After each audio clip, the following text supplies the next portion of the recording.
Hello and welcome back. You're listening to The Deep Dive, and I am just so excited you're here. And I want to give a special welcome to everyone tuning in on our YouTube channel, Deep Dive English. If you've been looking for a place to get, the absolute best insights from the world's most dense, difficult books without having to slog through 1,000 pages of academic text, well, you have found your home. It is great to be here. And today we are tackling a monster of a topic. A monster is right. And I want to be clear, today isn't just a summary. We are going on a complete narrative journey. We are going to decode the hidden mechanics of the world.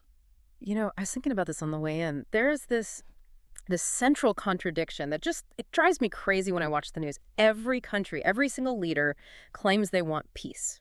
Right. That's the standard line. It's the universal script of diplomacy. Exactly. We want peace. We want stability. We just want to be left alone.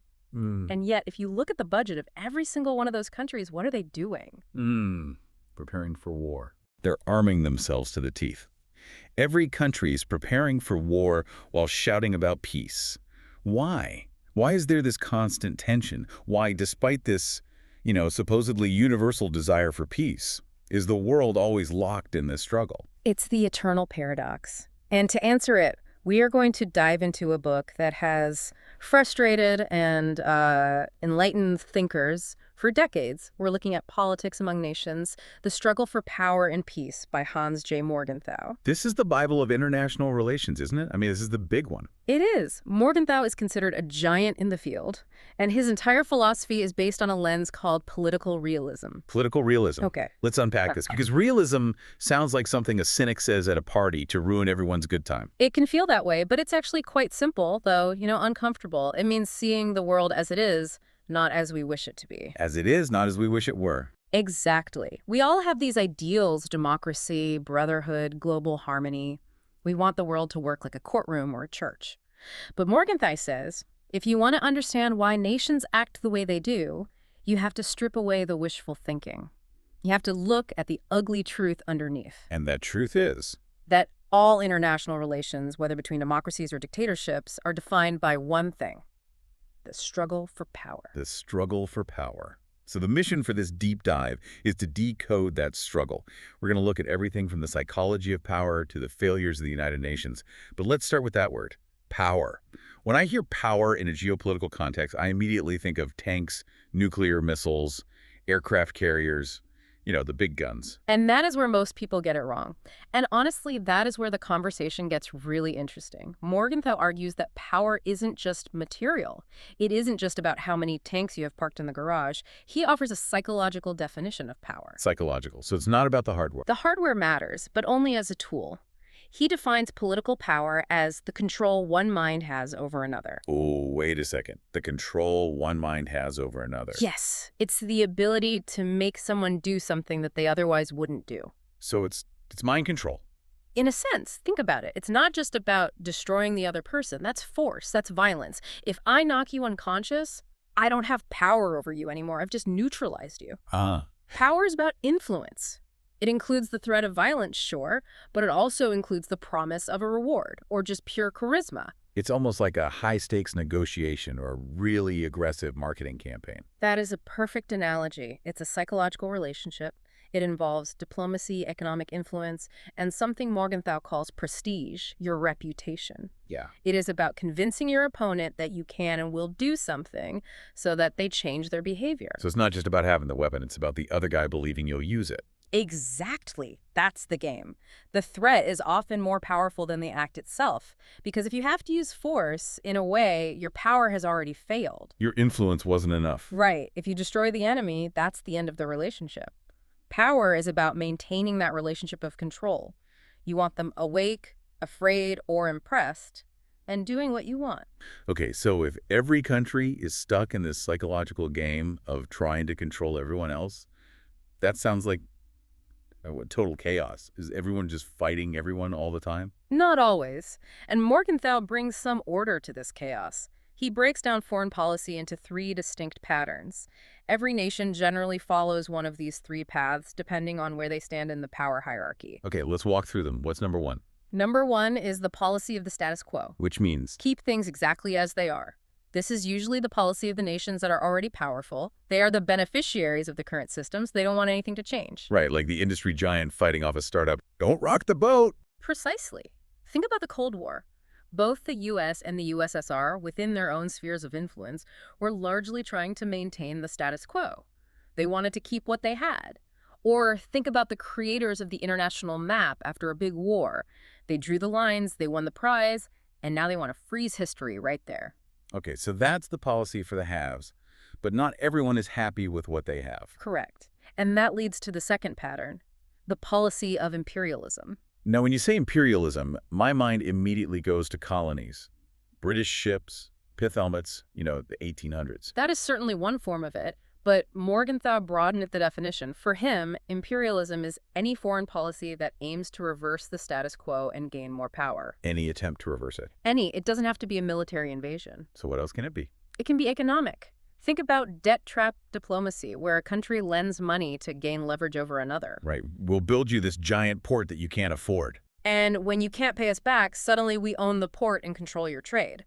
That's economic imperialism. Or it can be cultural. Cultural imperialism. Yes. Exporting your language, your films, your values. If you can make another society think like you have power over them. The goal is always to shift the balance of power in your favor. Okay, so we have status quo keeping power, imperialism grabbing power. What's the third one? The third one is the policy of prestige. The show-off policy. Exactly. It's the flex. This is using the appearance of power to gain influence without actually having to use force. The flex, I love that. Give me an example. Military parades. Why do countries drive big missile launchers down the main street? To show them off. To show the world, look what we have, don't mess with us. Or the space race during the Cold War? Oh, right. Going to the moon wasn't just about science, was it? Not at all. It was a massive prestige play. It was a way to say, our technology, our system, our power is superior. Even hosting the Olympics can be a policy of prestige. It signals we are a serious player on the world stage. We are competent. We are rich. It sounds a bit childish when you put it that way. Look at my big rocket. But it works. It works incredibly well. If you have high prestige, you might get what you want without ever firing a shot.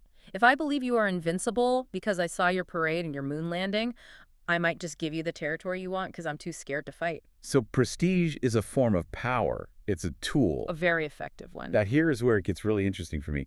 We have these raw struggles for power-grabbing land, showing off missiles. But when I listen to politicians, they never say, we're doing this to grab power. They talk about freedom and democracy and civilization. And that is what Morgenthau calls the mask of ideology. He's very, very clear on this. Nations almost always hide their lust for power behind moral disguises. It's a disguise. It is an uncomfortable truth, but yes. A country might claim it's invading to spread democracy or civilize the barbarians.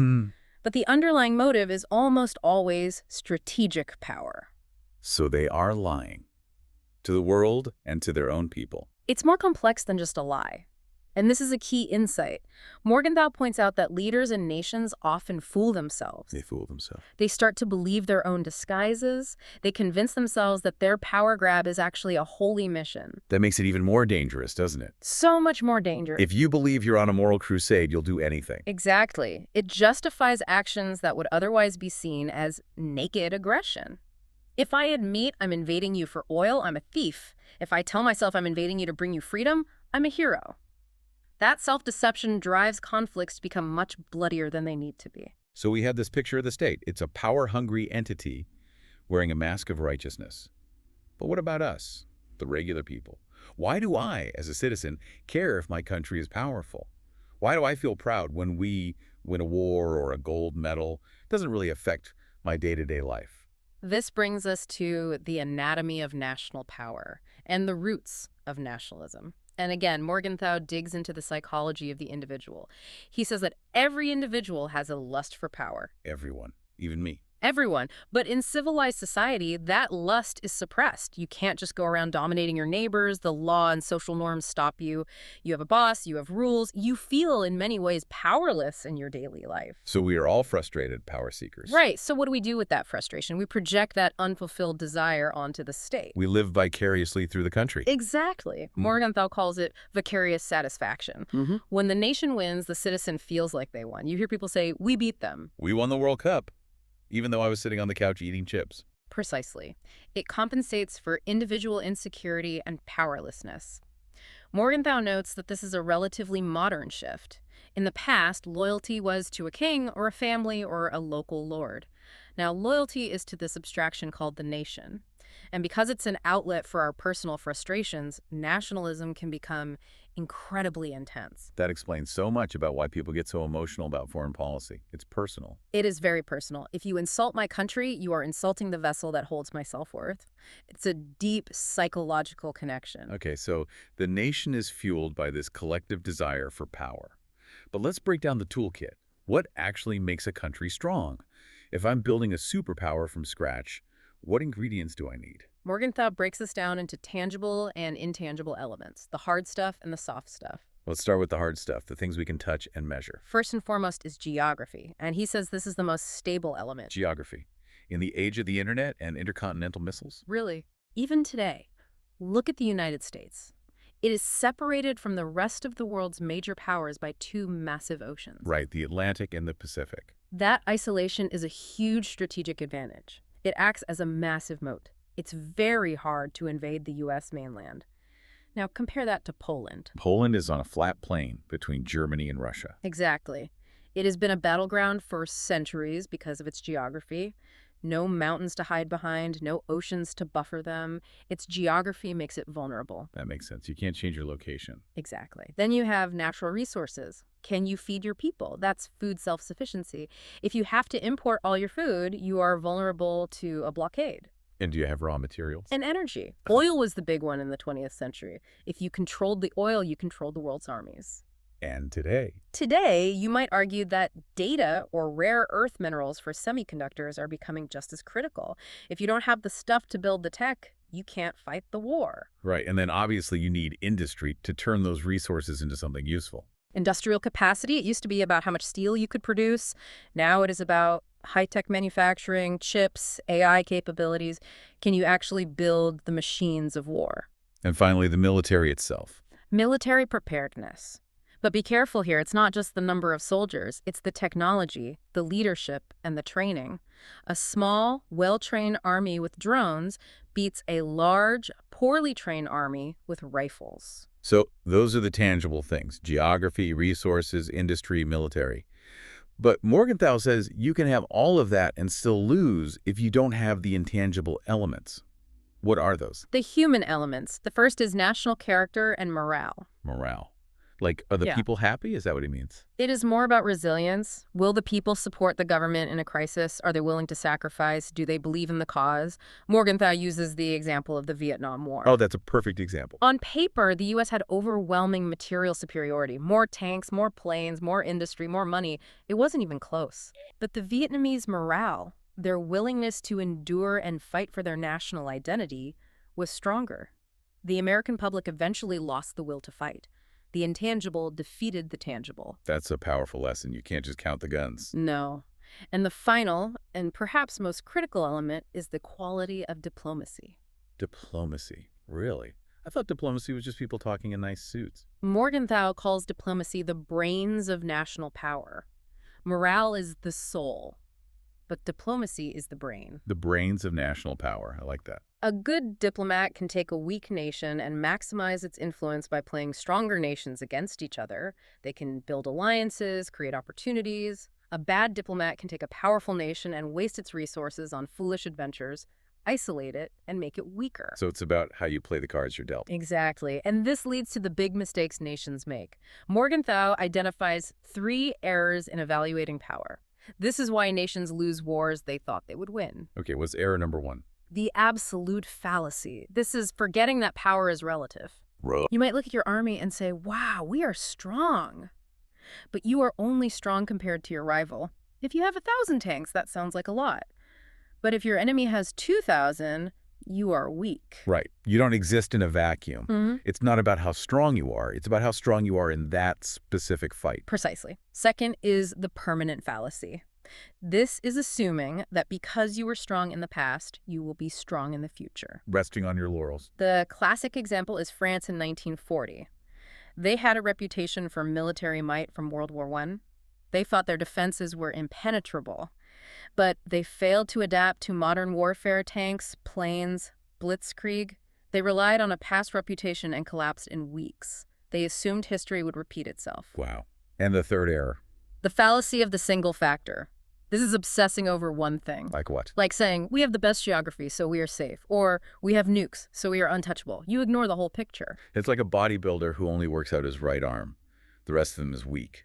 Exactly. You need the whole package. Power is a complex equation, and if you only look at one variable, you will get the answer wrong. So we have all these nations powered by their citizens' projected lust for power, using geography and diplomacy to get ahead. It sounds like a powder keg. What stops it from exploding all the time?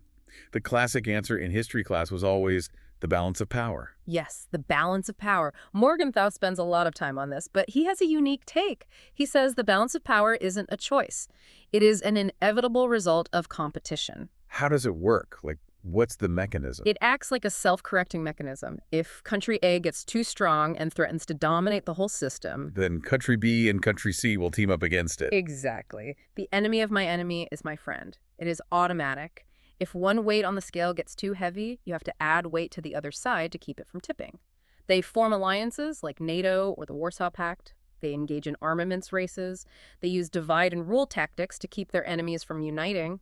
It is a constant shifting of weights to keep the scale from tipping too far one way. It sounds logical. It sounds like it should work.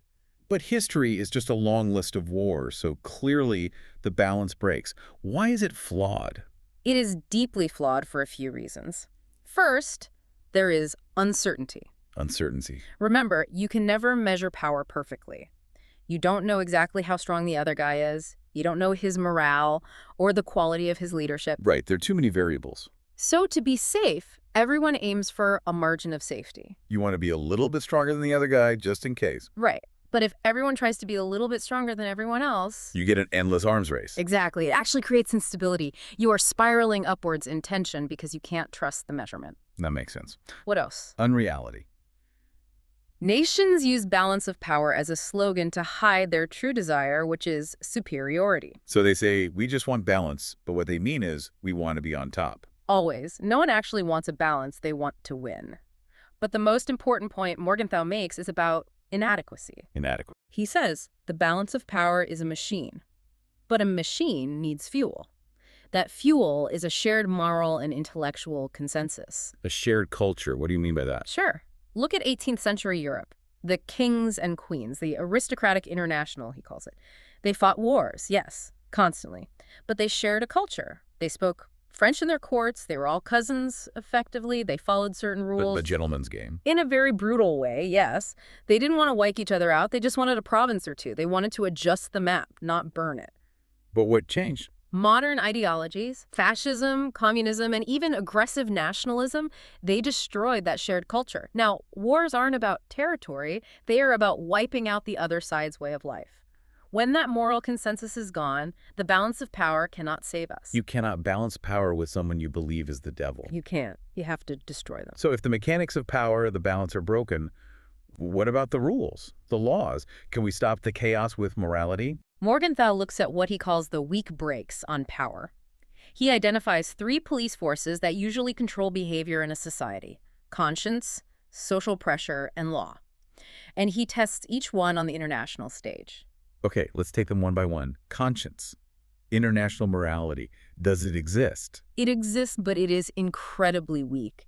And he tells this chilling anecdote from the Tehran conference during WWII to prove his point. Oh, this is a famous one. Stalin, Churchill, and Roosevelt are meeting. And Stalin, just casually over dinner, suggests that after the war, they should round up 50,000 German officers and just shoot them, execute them. 50,000 people, just like that. Just like that. Roosevelt kind of treats it as a joke, doesn't take it seriously. But Churchill is horrified. What does he do? He stands up and says he would rather be taken out into the garden and shot himself than agree to such infamy, such butchery. That's a clash of worlds right there. It is. It represents the clash between total political expediency Stalin, for whom this is just a practical solution, and the old world aristocratic honor Churchill, for whom there are still rules, even with your worst enemy. Morgenthau argues that the Churchill mindset is dying out. And what's replacing it? Something he calls nationalistic universalism. And this is the new danger. Nationalistic universalism. Break that down for me. Nations no longer say, this is right for us. They say, our values are universal. They are the only truth, and therefore we have a right, even a duty, to impose them on you. We are doing this for your own good. Exactly. It turns war into a crusade. And you don't compromise with the devil. If you believe your enemy is morally inferior and your way is the only way, there is no room for peace, only conquest. That is terrifying. Okay, so conscience is weak. What about social pressure? World public opinion. I mean, with the internet, we hear about global opinion all the time. Morgenthau is very controversial here. He says global public opinion is a myth. A myth. But I see hashtags trending worldwide. How can it be a myth? He would say that technology connects us, but it doesn't unite our minds. People in different countries see the same news, but they interpret it through their own national and cultural filters. We live in global echo chambers. So when a politician says, the world condemns this, they usually just mean, my country condemns this, and my allies condemn this, and I am projecting my opinion onto the world. It is a rhetorical trick, not a real force. There is no unified world voice that can stop a tank. Okay, so morality is weak. Public opinion is a myth. We are down to the last break. International law, the United Nations, the International Court of Justice. This has to be real, right? It is real, but Morgenthau calls it primitive law. Primitive? Ouch. Why primitive? Think about what makes law work in your country. You have a parliament to make laws, courts to interpret them, and most importantly, a police force to enforce them. Right. If I break the law, the cops show up. International law has none of that. It is decentralized. There is no world parliament. The courts, like the International Court of Justice, aren't mandatory. You can refuse to show up. And the big one, there is no global police force. So if a country breaks international law, who punishes them? Usually the victim has to punish them. It's like saying, you robbed my house, so now I have to go arrest you myself. That's vigilantism, not law. Exactly. Enforcement relies on voluntary compliance or vigilantism. And here's the kicker: sovereignty. Nations refuse to give up the final say on their own survival. No major power will allow an international court to make a decision that threatens its vital interests. They might follow the law on trade tariffs or postal regulations. Sure, on the small stuff, that makes life easier. But on the big stuff, war and peace, international law is often paralyzed. It only works when the powerful nations agree to let it work. This paints a pretty bleak picture. The brakes are broken. And this brings us to the modern crisis. The world Morgenthau was looking at and the world we live in now is fundamentally different from the past. Yes. The old system completely collapsed after World War II. We entered the age of total war and the struggle for moons. Let's talk about that shift. What changed? First, bipolarity. The world split into two massive camps, the U.S. and the USSR. The small nations lost their autonomy. They became satellites. You were either with us or against us. And there were no empty spaces left. Right. The end of the colonial frontier. In the past, if European powers wanted to expand, they could go conquer some part of Africa or Asia. It was terrible for the people there, but it acted as a pressure valve for European conflict. They could fight out there instead of fighting in Europe. Exactly. But now the map is full. Friction is direct. There are no pressure valves. And combined with that is the colonial revolution. The colonies became independent. They went from being objects of history, things to be traded, to subjects, players in the game. So the game board got much more crowded and much more volatile. And much more dangerous because of what he calls total war. War used to be between armies. Now it involves total populations. A worker in a factory is a legitimate target because he is making the bullets. And the stakes are total. It is about survival. And with nuclear weapons, we have the mechanical ability to destroy the world. Global conquest or global destruction is technically possible for the first time in history. The cost of failure is no longer just losing a province, it is the end of civilization. And in this high-stakes environment, the battle isn't just for land. It's for the mind. Propaganda. The struggle for the minds of men. Foreign policy is now about psychological warfare. Morgenthau has some interesting rules about propaganda, doesn't he? Yes, and they are chillingly relevant to the age of social media and fake news. What's the first rule? Truth matters less than meeting the psychological needs of the audience. Whoa! Say that again. The truth is secondary.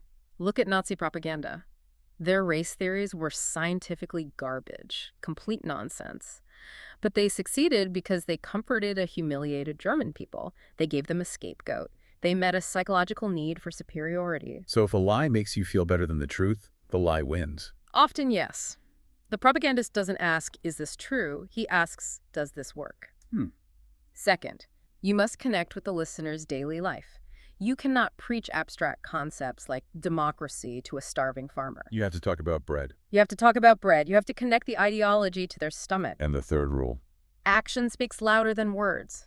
Propaganda fails if your policy contradicts it. So you can't preach liberty while you are supporting dictators. The hypocrisy destroys the message. Eventually, people see the truth of what you do, not what you say. That seems to happen a lot.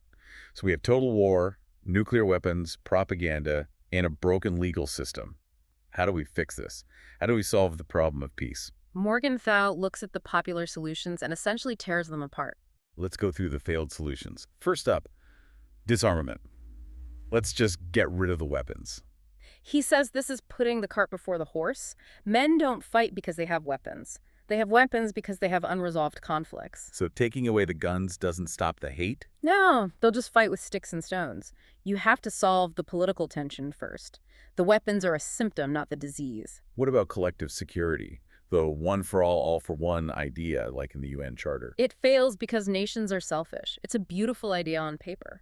But will a country in South America sacrifice its own soldiers to defend a nation in Eastern Europe that doesn't impact its national interest? History says no. History says no. When the chips are down, nations look out for number one. And judicial settlement. We talked about this. Courts can't solve survival issues. They can draw a borderline on a map. But they can't solve a deep-seated struggle for dominance. So if all the popular solutions are failures, what's left? Morgenthau says we are left with two paths. One is ideal but impossible. The other is imperfect but realistic. Okay, what's the impossible path? Peace through transformation. The world state. A global government. The logic is sound. Peace inside a country exists because the state has a monopoly on force. If I attack you, the police stop me. So to have global peace, you need a global state with a monopoly on force. But why is it impossible? It sounds great. Because a state requires a society. You need a community of people who feel a sense of loyalty to the whole. A global society doesn't exist yet. People don't feel like citizens of the world. Not in a meaningful way. We are loyal to our nations, our cultures, our religions, not to humanity as a whole. We don't have that cross-cutting loyalty. Exactly. And without that social foundation, a world state would either be a tyranny holding itself together by force, or it would just collapse into civil war. You cannot force a community into existence. So if we can't build a world state yet, what is the realistic path? The imperfect one? Peace through accommodation. Which means diplomacy. Good, old-fashioned, unglamorous diplomacy, accepting that the world is imperfect in managing conflict rather than trying to solve it forever. The art of diplomacy. This is really Morgenthau's final plea, isn't it? Yeah. This is his only hope. It is. And he gives us a roadmap. He says diplomacy has 4 tasks. 1, you have to determine your own objectives realistically. What do I really need to survive and thrive? Not what I want, but what I need. 2, you have to determine the enemy's objectives realistically. 3, you have to check if these objectives are compatible. And 4, if they aren't, you use appropriate means, which usually means compromise, to pursue them. And he has a code, the Morgenthau Code for Peace. 5 rules. Yes. Rule number 1, don't crusade. Give up the holy war. Stop trying to remake the world in your image. It only leads to total war. If you are a democracy, be a democracy, but don't try to force everyone else to be one at the barrel of a gun. Rule number 2, empathy. Look at foreign policy through the other nation's eyes. Understand their fears. You don't have to agree with them, but you must understand why they are doing what they are doing. If they feel encircled, understand that fear, because that fear drives their actions. Rule number 3, compromise on the non-vital. Government is compromise. If it's not a matter of your national survival, be willing to trade. Give a little to get peace. Don't fight over every inch of ground just for pride. Rule number 4, don't let the weak lead the strong. This is a big one for alliances. Never allow a weak ally to drag you into a war or make decisions for you. Don't let the tail wag the dog. The great power must make the great decisions. And finally, rule number 5, civilian supremacy. The military is an instrumental policy, not the master. Generals should not dictate foreign policy. Why not? Because they think in terms of military victory. Diplomats must think in terms of peace and compromise. Those are often very different goals. It's a heavy burden, being a diplomat or a statesman in this world. It is the statesman's burden. navigating between the passions of the public, who usually want total victory and revenge, and the necessity of peace, which requires difficult, often unpopular compromise. And that brings us to the final paradox of the book. Morgenthau leaves us with this realization that a world state is necessary for permanent peace, but it's currently impossible. So we are stuck with diplomacy, which is imperfect. It is imperfect, it is fragile, it often fails, but it is all we have. It is the only thing standing between us and the chaos of unrestrained power politics. So as we wrap up this deep dive into politics among nations, what does this all mean for us today? What's the final takeaway? I think it forces us to ask a terrifying question. Is diplomacy enough? In an age of cyber warfare, artificial intelligence, hypersonic missiles, and global pandemics, is the old art of accommodation enough to keep the world from burning? Or are we heading toward a future where the balance finally breaks? That's the question he leaves us with, and he doesn't have an answer. Something to think about next time you see a headline about a summit or a treaty. It's not just boring talk, it's the machinery of survival. Indeed. Thank you so much for joining us on Deep Dive English. If you are brave enough, go pick up the full text of Politics Among Nations. It is dense, but as you've heard today, it is worth it. Absolutely. It changes how you see the world. Until next time, keep diving deep.